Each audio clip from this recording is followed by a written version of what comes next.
Bonjour à tous et bienvenue sur la chaîne des Web Art Reporters. Nous sommes aujourd'hui en direct du Festival du film francophone pour la 11e édition déjà. Et dans le cadre du festival, nous recevons une artiste plasticienne qui nous fait le plaisir de répondre à nos questions et qui s'appelle Ba. Bonjour Ba. Alors, je m'appelle Badio Di Bene di Mademoiselle Bureau, entre crochets. Donc on va peut-être jouer ça plus simple. Vous acceptez que je vous appelle Ba ? Bien sûr, mais c'est bien de préciser d'entrée. Tout à fait. Donc, Ba, vous venez de Sète.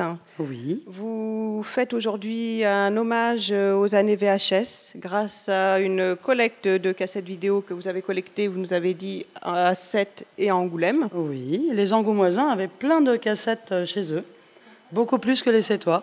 Très bien. Et donc, est-ce que vous pourriez nous parler un petit peu déjà de votre parcours artistique, s'il vous plaît ? De mon parcours artistique.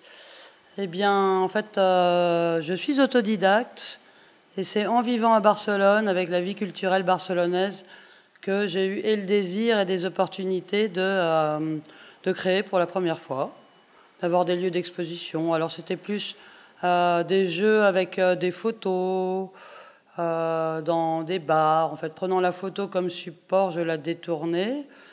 D'ailleurs, plutôt des autoportraits, parce que je pense que l'ego est un gros problème. Alors, j'ai une série d'installations qui s'appelle Egocentrismo.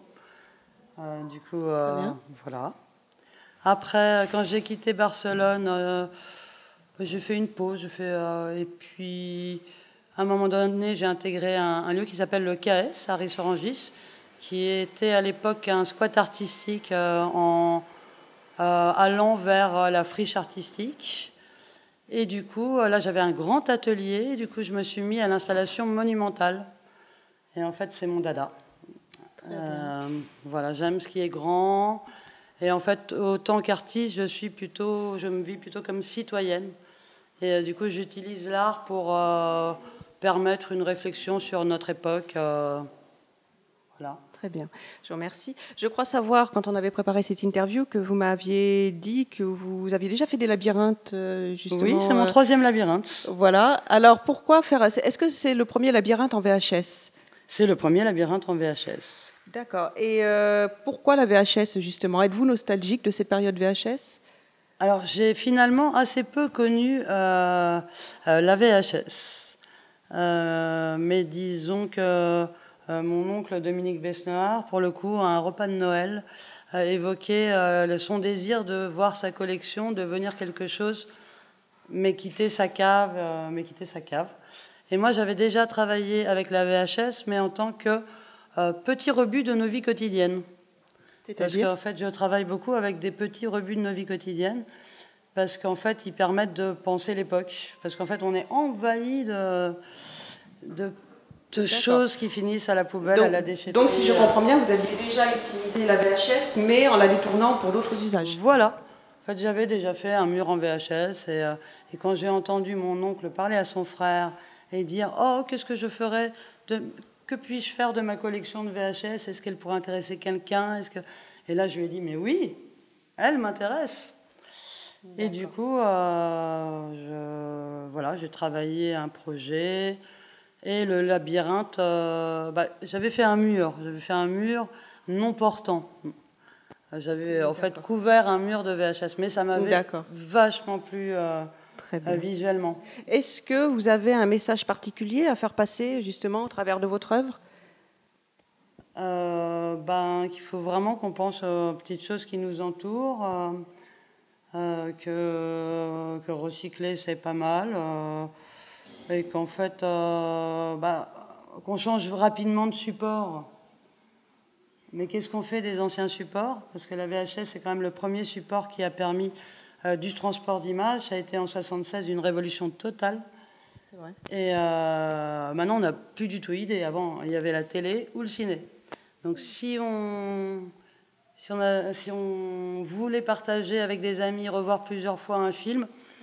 on ne pouvait pas. Donc, si je comprends bien, c'est un message plutôt écologique que vous souhaitez faire passer aussi à travers votre œuvre. Aussi. Et nostalgique par la même occasion. Je ne suis pas une nostalgique. Moi, je regarde les choses qui passent. La VHS, qui avait été un miracle, se transformait en DVD. Et puis, maintenant, on est dans la dématérialisation. mais c'est pas parce qu'on est dans la dématérialisation qu'on ne pollue pas. On va passer justement à l'œuvre en elle-même.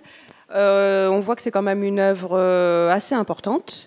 Elle a dû quand même vous prendre beaucoup de temps. Combien de temps à peu près, combien de mois peut-être avez-vous consacré à la construction de cette œuvre? J'y travaille depuis janvier. Alors il a fallu déjà penser le projet et puis faire tout un tas de tests pour voir quels étaient les possibles. Avez-vous été aidée dans la construction de cette œuvre ou avez-vous travaillé toute seule? Ah non, j'ai été aidée. C'est impossible techniquement de construire un labyrinthe seul. Enfin, après, si on me laisse 1 an, oui, mais j'habite à 7. Et j'ai été très aidée. J'ai fait des magnifiques rencontres à cette occasion. Donc une rencontre également humaine à travers la création de cette œuvre. Ah, toujours. Moi, j'aime beaucoup les installations où, en fait, j'installe avec des gens. En fait, j'aime bien la participation. Et c'est pour ça qu'une partie du projet est participatif. Et même le labyrinthe implique le corps du visiteur, puisqu'il risque de se perdre. Il n'est pas juste en regard, il est en question, et j'aime bien cette idée-là.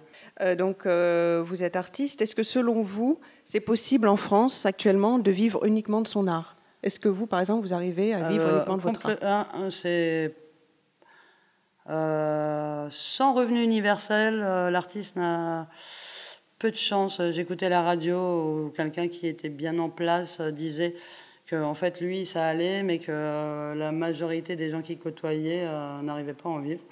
Et moi, en effet, en fait, je peux dire que presque je paye pour travailler. Mais c'est pas grave, je fais exactement ce que je veux faire, et c'est ça l'important, en fait. Et dernière question, quel retour attendez-vous de cette exposition?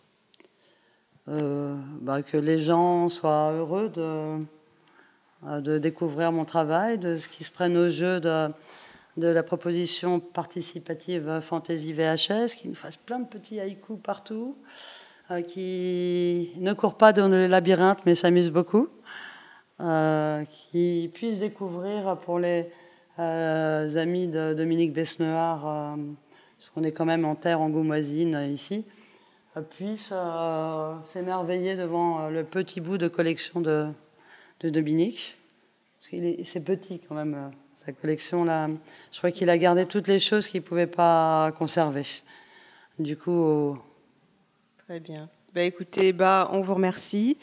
On rappelle que l'expo est visible à l'Alpha, donc la médiathèque d'Angoulême, rappelez-nous, jusqu'à mi-octobre, c'est ça?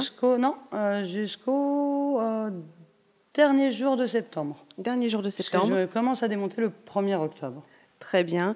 Et donc, vous obtiendrez toutes les informations sur le site officiel de l'alpha.org.angoulême. Et nous, on se retrouve un peu plus tard pour la suite des événements en direct du Festival du film francophone d'Angoulême. On vous remercie. Au revoir.